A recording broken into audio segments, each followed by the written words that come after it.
Hello everyone, मैं Avantika Singh, tarot card reader, reiki healer. आ गई हूँ नो कॉन्टेक्ट सिचुएशन की रीडिंग लेके। देखते हैं नो कॉन्टेक्ट सिचुएशन में आपके पर्सन और आपकी क्या एनर्जी है।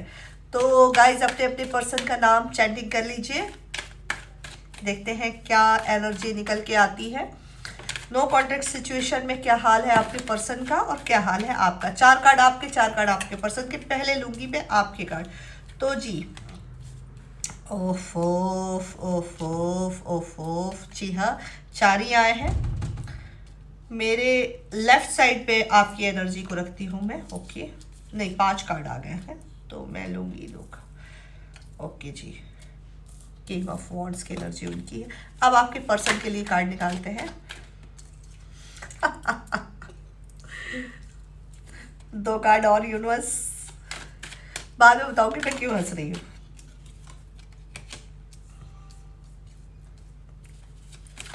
एक कार्ड और, एक कार्ड और। ओफ, बहुत सारे कार्ड गिर गए तो मैं इतना नहीं लूंगी, मैं फिर से लूंगी।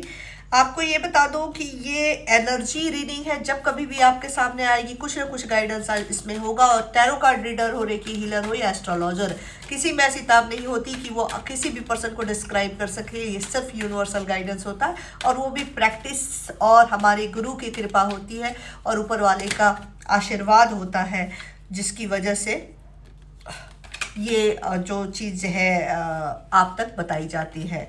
तो गाइस, रीडिंग शुरू करने से पहले बॉटम ऑफ द डेक, ओहो, चलिए जी। तो सबसे पहले मैं आपकी एनर्जी बता देती हूँ। वाटर साइन है और फायर साइन है। आपके पर्सन का एयर साइन है और फायर साइन है, ठीक है।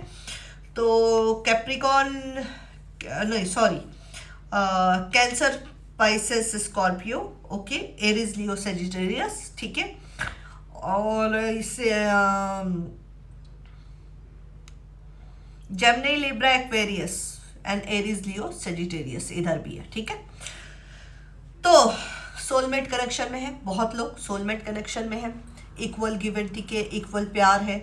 लेकिन क्या हो गया, अचानक से झगड़ा लड़ाई हो गया। वॉन्ड्स की एनर्जी है, एक्शन आपने कुछ लिया और अब नो कॉन्टेक्ट सिचुएशन जब आ गई तो काफ़ी मुश्किल हो रहा है आपके लिए रहना। स्ट्रेंथ आपने बनाए रखी है क्योंकि आप लॉजिकली अपनी जगह पे सही है।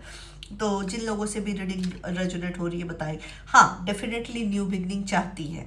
आप न्यू बिगनिंग चाहती है क्योंकि इस रिश्ते पे बड़ा काम किया है आपने, बहुत सारी चीज़ों को माना है, बहुत सारी चीज़ों पे अपना एफर्ट डाला जिसमें काफ़ी अनकंडीशनल रही है। मैं हमेशा ही ये कहती हूँ कि रिश्तों में अनकंडीशनल होना ज़रूरी है, लेकिन यूज़ होना बंद करो। ये नहीं होना चाहिए कोई भी पर्सन आके तुम्हें यूज़ करके निकल जाए, ओके, ये नहीं होना चाहिए। सोलमेट कनेक्शन में ये सबसे बड़ी प्रॉब्लम, ये लोग सोचते सोलमेट कनेक्शन है तो सोलमेट कनेक्शन ईजिली मिल जाए। नहीं नहीं नहीं, सोलमेट कनेक्शन में ज़्यादा एफर्ट है। जो कार्मिक कनेक्शन ईजिली मिलते हैं, क्योंकि कार्मिक कनेक्शन में आपका कर्मा बंधा है, वो आके आपको चूसेगा, आपकी ऐसी तैसी करेगा, आपका जीना नरक करेगा, उससे पीछा छुड़ाना मुश्किल। सोलमेट बहुत मुश्किल से मिलता है, ध्यान में रखिएगा। उसके लिए बहुत सारे बैलेंस करने पड़ते हैं, मेडिटेशन, और जिस भी आप रिलीजन से जुड़े हुए हैं सबसे पहले आपको स्पिरिचुअलिटी की तरफ मुड़ना पड़ता है। ये मेरी एडवाइस है। जो लोग इस पे काम नहीं कर रहे हैं बिल्कुल कांटेक्ट करके काम करें, ठीक है। न्यू बिगनिंग आप चाहती है, स्ट्रेंथ बनाए रखिए, एक्शन जो हुआ था हो चुका, ठीक है। आपके पर्सन को आपकी का वो माइनस पॉइंट दिखा है जो आपने अग्रेशन में आके उनको दिखाया है, उस बात को पकड़ लिए है और इसी बात को कोई थर्ड पार्टी है, बिल्कुल थर्ड पार्टी आई हुई है। हालांकि कल इसकी रीडिंग आएगी, डिटेल से मैं निकालूंगी थर्ड पार्टी की, ठीक है। कल की रीडिंग थोड़ी लंबी होगी, बहुत डिटेल से बड़े कार्ड्स लूंगी क्या चल रहा थर्ड पार्टी के और उनके बीच में।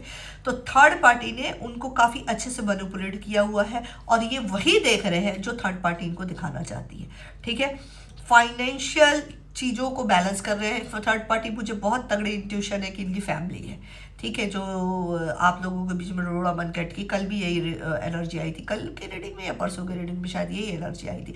मैनिफेस्ट बहुत ज़्यादा कर रहे हैं, हर चीज़ चाहिए, पैसा भी चाहिए, फैमिली भी चाहिए, आप भी चाहिए, आपका प्यार भी चाहिए, अटेंशन भी चाहिए, खुद कुछ नहीं करना, ठीक है। ईगो बहुत हाई है, ईगो बहुत ज़्यादा हाई, इतना ज़्यादा ईगो पकड़ के बैठ गया कि एक ही तरफ उनका फोकस है, ठीक है। तुमने ये क्यों किया, तुम्हारी ऐसी की तैसी, ठीक है, भले मैं मर जाऊंगा, मुझे कितनी भी तुम्हारी याद है, मैं नहीं झुकूंगा। वो शो कॉल्ड ईगो में फंसे हुए हैं, ठीक है। और बिल्कुल जो 4 ऑफ पेंटागन है, तो फाइनेंशियल चीज़ों, रिश्तों को भी संभालना चाहते हैं, पैसों को भी संभालना चाहते हैं। मैंने बोला ना, इनकी बड़ी डिज़ायर बड़ी हाई है। जो भी ये पर्सन है, इनकी डिज़ायर बड़ी हाई है, ये भी चाहिए, वो भी चाहिए, वो भी चाहिए, भुक्कड़ गईगा उल्लू का पट्टा। तो ये चीज़ है इनका, ठीक है। जिनसे भी ये रीडिंग रेजोनेट होती है, बॉटम ऑफ द डेक है 8 ऑफ वॉन्ड्स, ठीक है। तो 8 ऑफ वॉन्ड्स जो है, बिल्कुल आप दोनों के बीच में नो कॉन्टेक्ट सिचुएशन क्या हुआ, सैटर्न की energy, Saturn in the Karma, ठीक है। आप दोनों के बीच में कर्मा पैटर्न चल रहा है, जिसकी वजह से ये चीजें हुई हैं।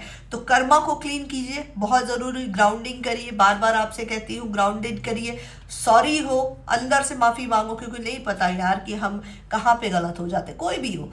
यूनिवर्सल लॉ में हर वक्त हम गलतियां कर रहे हैं, और हर गलती, यूनिवर्स जो है ना, सबसे बड़ी बिजनेस वूमन है, पहली बिजनेस सक्सेसफुल बिजनेस वूमन वही है। पहाड़ काटोगे, हमारा प्लैनेट डिसबैलेंस होगा, खेतों में बीज डालोगे तो अनाज निकलेगा, ठीक है।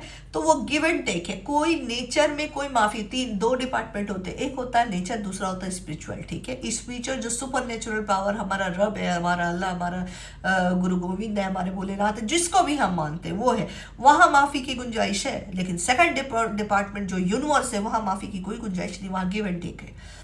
क्यों मैं बार बार आपसे कहती कि डिजायर में मत रहो, लैक मत सो करो, अपनी नीडनेस मत सो करो, क्योंकि होता यह है कि यूनिवर्स एक यस के फाउंड में चल रहा है, गो राउंड, ठीक है। उसका जो सॉफ्टवेयर सेट किया है मालिक ने, वो यस में है, वो पीछे नहीं जाएगा। कभी भी आप देखना, सूरज पश्चिम से नहीं निकलेगा, उसका रोज का रूटीन है पूरब से निकल के पश्चिम में जाना, ठीक है।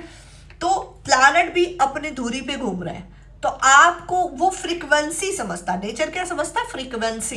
वो आपकी चीजों को, सैडनेस की फ्रीक्वेंसी रहेगी तो सैडनेस की फ्रीक्वेंसी को इंक्रीज करेगा, डिजायर की फ्रीक्वेंसी रहेगी तो लैक शो कर देगा, क्योंकि वो चीज नहीं है। इसलिए मैं कहती हूँ बी पॉजिटिव, वो फ्रीक्वेंसी डालो जो तुम्हें चाहिए। सबसे पहले जो तुम्हें पर्सन की नीडनेस है, अपने करियर की है, वेल्थ की है, तो ये फील करो इनसाइड की वो तुम्हारे पास है, यू आर ए फुलफिल्ड। जब ये फीलिंग आएगी, वो वाइब्रेशन में जाओगे, फिर वो यूनिवर्स में जाएगा और वो मैनिफेस्ट होता है।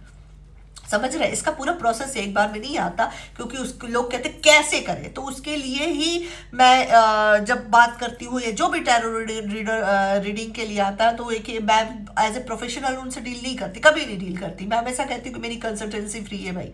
मैं पूरी कोशिश मेरी यही रहती है कि मैं ज़्यादा से ज़्यादा लोगों को गाइड एटलीस्ट कर सकूँ, लेकिन मैं भी इंसान हूँ यार, क्या करूँ, कभी कभी एक ही फ़ोन 50 बार जब आ जाते हैं तो मैं इरिटेट कर जाती हूँ फिर, ठीक है। क्योंकि एक ही क्वेश्चन में हर किसी को इतना ज़्यादा टाइम नहीं दे सकती। कोशिश में कोई नया नंबर आ गया, कोई चीज़ है, इंसान तकलीफ में है, मैं कोशिश करती हूँ कि जो मैं कर सकती हूँ। अब कोई मुझे कहे कि मेरे पर्सन की रीडिंग करके बता दो, तो मैं टैरो हाथ फ्री में नहीं लगा सकती, ये इसके चार्जेस होते। हाँ, मैं एनर्जी पिक करके आपको गाइड ज़रूर कर सकती हूँ कि एनर्जी पिकिंग किया आपको क्या करना चाहिए, वो मैं ज़रूर कर दूंगी, और मैं करती भी हूँ, पूरे ऑनेस्ट तरीके से करती हूँ। लेकिन आप भी मत भूलिए, मैं भी इंसान हूँ, ठीक है। तो बहुत सारे काम होते हैं, बहुत चीज़ें होती हैं, और कभी किसी का अगर गलती से भी दिल दुखाया, डेफिनेटली दुखा ही होगा, क्योंकि कोशिश मेरी सबको सर्व करने की रहती है, लेकिन चाह के भी रीच आउट नहीं कर पाती, तो उसके लिए बहुत बहुत मैं माफ़ी चाहूँगी आप सब, ठीक है। बहुत अपना ख्याल रखिए, और रीडिंग रेजोनेट होती है तो इसको लाइक, शेयर, यूट्यूब पे सब्सक्राइब कीजिए, और इंस्टाग्राम पे भी मुझे फॉलो करिए, शेयर ज़्यादा से ज़्यादा कीजिए, ताकि एनर्जी एक्सचेंज हो। स्ट्रांगली क्लेम करें, क्योंकि ये थर्ड पार्टी रीडिंग है, स्ट्रांगली क्लेम करें, ओके। और बहुत अपना ख्याल रखें। Thank you so much.